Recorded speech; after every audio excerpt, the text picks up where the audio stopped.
அனைவருக்கும் வணக்கம். இயக்குனர் மாரி செல்வராஜ் அவருடைய இயக்கத்தில் நடிகர்கள் துரு விக்ரம், அனுபமா பரமேஸ்வரன், ரஜிசா விஜயன், பசுபதி, லால், அமீர் உள்ளிட்ட நடிகர்கள் நடித்து வெளிவந்திருக்க படம் பைசன். மாரி செல்வராஜ் என்ன பெருசா எடுத்து வச்சுக்க போறாரு? ஒரு கபடி விளையாட துடிக்கக்கூடிய ஒரு இளைஞன், அவனை ஒரு டீம்ல சாதி பார்த்து சேர்த்துக்கொள்ள மறுக்கிறாங்க. அவன் அதுல இருந்து எப்படி வெளிவந்தான்? அப்போ ஒரு சமூகம் அழுத்தப்பட்டுச்சு, இன்னொரு சமூகம் அழுத்துச்சு, ஒரு ஆண்ட பரம்பரை, ஒரு அடக்கப்பட்ட பரம்பரை அப்படின்னு சொல்லி இதைத்தான் எடுத்து வச்சிருப்பாரு. நசுக்கப்பட்டோம், பிதுக்கப்பட்டோம் அப்படின்னு எடுத்து வச்சிருப்பாரு. அப்படின்னு போய் திரையரங்க போன எல்லாத்துக்கும் வேற ஒரு கதையை சொல்லி சமூக அரசியல் பாடம் எடுத்திருக்காரு இயக்குனர் மாரி செல்வராஜ். 1990 சொல்லி படத்தினுடைய கதை துவங்குது. இந்த 90 காலகட்டத்தில் தென் மாவட்டங்களில் எப்படி சாதிய கலவரங்கள் உருவாச்சு, அந்த பின்னணி என்ன அப்படிங்கிறது பல பேர் பல கதைகள் சொல்லியிருந்தாலும், நாம கேள்விப்பட்டதை உண்மையான வரலாற்றை பக்கத்தில் இருந்து, அதாவது ரத்தமும் சதையுமாங்கிற வார்த்தையை பல பேர் பதிவு பண்ணுவாங்க.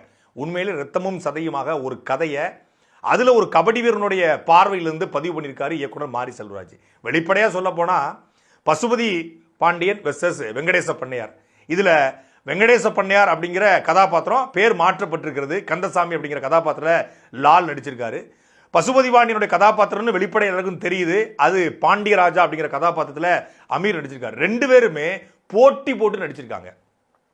இதில் மிக முக்கியமாக பார்க்க வேண்டியது, ரெண்டு பேருமே ரெண்டு சமூகத்திற்கான சாதி தலைவர்களாக இன்னைக்கு கொண்டாடப்படுறாங்க. ஆனால் அந்த ரெண்டு பேரும் எப்படி உருவானாங்க, அவங்களுக்குள்ள ஒரு சின்ன வாக்கியா தகராறு. நம்ம எல்லாம் ஒரு வாக்கியா தகராறு, உண்மையிலே வாக்கியா தகராறு, அது எப்படி ஒரு சாதி பிரச்சனையா மாறுது.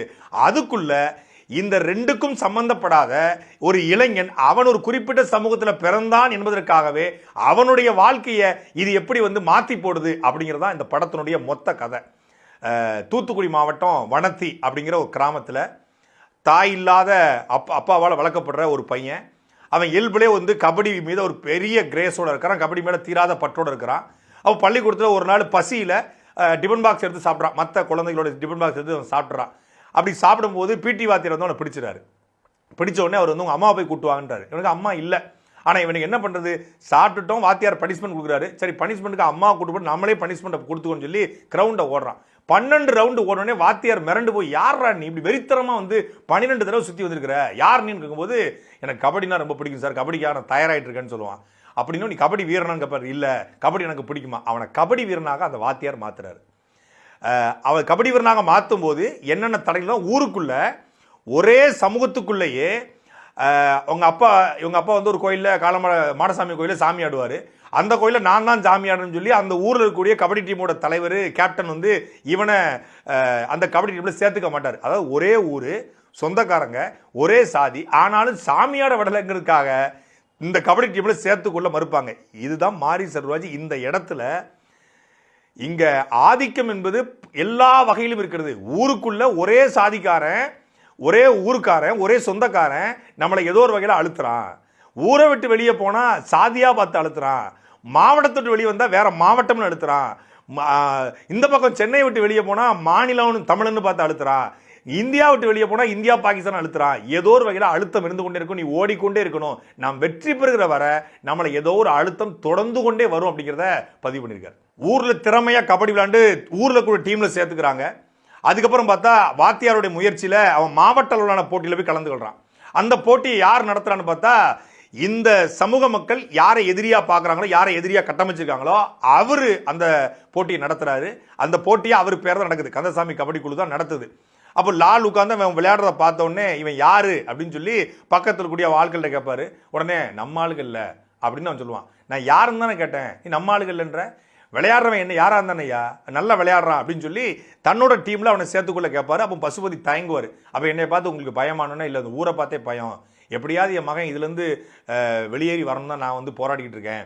அவன் கபடி வீரனா ஆகி அவன் மீண்டும் உங்களுடைய பகை அவன் மேலே வந்துடக்கூடாதுன்னு சொன்னோடனே லால் சொல்லுவார், எனக்கு கபடி பிடிக்கும், அதே மாதிரி உங்கள் மகனுக்கும் கபடி பிடிச்சிருக்கு, அதனால தான் நான் அவனை கபடி வீரனை ஆக்கணும்னு முயற்சி பண்ணுறேன்.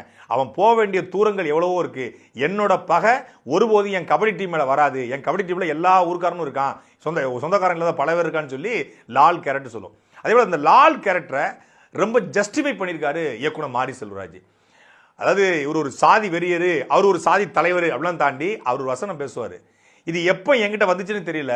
இது காலகாலமாக வந்து கையளிக்கப்பட்டுச்சு. ஆனால் ஒரு பெருமை இருக்குன்னு சொல்லி அந்த பெருமையை காப்பாற்ற நான் போராடிட்டு இருக்கேன். இனிமேல் நீ என் கூட இருக்காத. என் கூட இருந்தனா ஏதோ ஒரு வகையில் ஆபத்து. இப்போ ஒரு கொலை நடந்துடும், லால் இருக்க இடத்த ஒரு கொலை நடந்துடும். ஒட்டுமொத்த ஆளும் துருவை பார்ப்பாங்க. ஏன்னா இவன் தான் சொல்லி கொடுத்துருப்பான், இந்த டீமில் இவன் ஒருத்தன் தான் வேற சாதிக்காரனாக இருக்கான், இவன் சொல்லி கொடுத்துருப்பானோன்னு நினைப்பாங்க. ஆனால் அவன் சொல்லியிருக்க மாட்டான். ஆனால் சொல்லி கொடுத்துருப்பான்னு நினச்சி எல்லா கண்களும் அவனை பார்க்கும். அப்போ அவன் குற்ற உணர்ச்சியில் போய் வீட்டில் படுத்து கிடப்பான். எதுக்குப்பா நான் எந்த தப்பும் செய்யலை, என்ன எதுக்கு எல்லாரும் பார்க்குறாங்க. அப்போ இது எப்போ காலகாலமாக நம்ம பாட்டேன் பூட்டிலேருந்து ஒவ்வொரு தலைமுறையாக கடத்தப்பட்டிருக்கு. எப்போ கடத்தப்பட்டுச்சு, யாரால பிரச்சனை, ஒருத்தன் திடீர்னு வந்து அடிக்கிறான், எதுக்கு அடிக்கிறானே தெரியல, திடீர்னு கையை உடைக்கிறான், எதுக்கு உடைக்கிறானே தெரியலன்னு சொல்லி அந்த பேசுகிற வசனத்தின் மூலமாக மாரி செல்வராஜ் தன் மனசுக்குள்ள இருந்த ஒட்டுமொத்தமான வழியையும் கடத்திருக்காரு.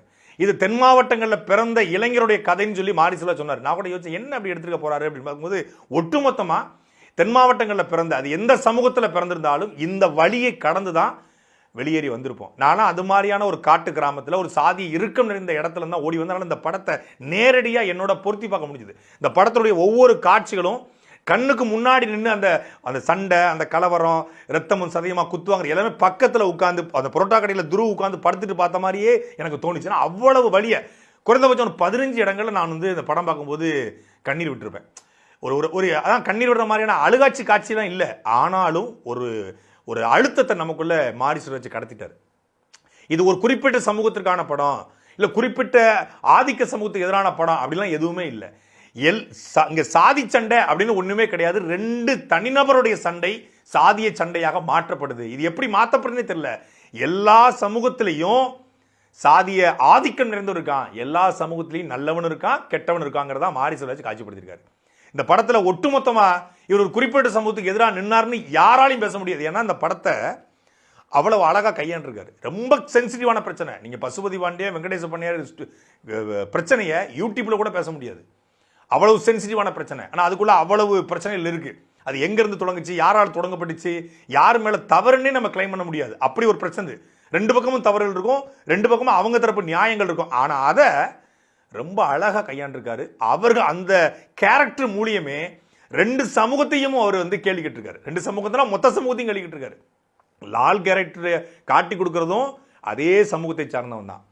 இங்க அமீர் கேரக்டரை காட்டி கொடுக்கறதும் அதே சமூகத்தை சார்ந்தவன் தான். நிறைய உண்மை சம்பவங்களை படமாக்கியிருக்காரு. நம்ம எல்லாருக்குமே தெரியும் யார் என்கவுண்டர் செய்யப்பட்டா, யார் வீட்டுக்குள் இருக்கும்போது கொலை செய்யப்பட்டா அப்படிங்கிறது எல்லாருக்குமே தெரியும். அந்த 2ஐயுமே படத்தில் காட்சிப்படுத்தியிருக்காரு. எந்த அளவுக்கு உண்மைக்கு நெருக்கமாக அவர் என்னதான் வந்து இது வந்து யார் மனதையும் புண்படுத்தும் நோக்கம் இல்லை, இது கற்பனை கதைன்னு போட்டால் கூட எல்லாருக்கும் தெரியும் இது 2 பேரோட கதை தான்.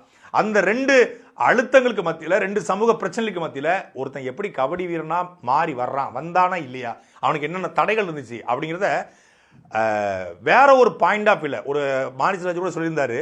நான் ஒட்டுமொத்தமாக இந்த கலையை கற்றுக்கொண்டதுக்கு, இந்த ஆர்ட் ஃபார்மை கற்றுக்கொண்டதுக்கு இந்த படம் எடுக்கத்தானா அப்படிங்கிற ஒரு கேள்வியை அவர் எழுப்பியிருந்தார். உண்மையிலே மாரி செல்வராஜ் என்கிற ஒரு படைப்பாளி தன்னுடைய முழு படைப்பு திறனையும் இந்த படத்தில் காட்டியிருக்காரு அப்படின்னு தான் நான் பார்க்குறேன். எனக்கு தெரிஞ்சு பாரதி ராஜாவுக்கு பிறகு மேக்கப் மேனே அதிகம் பயன்படுத்தாத இயக்குனர் மாரி செல்வராஜா தான் இருக்க வாய்ப்பு இருக்கு.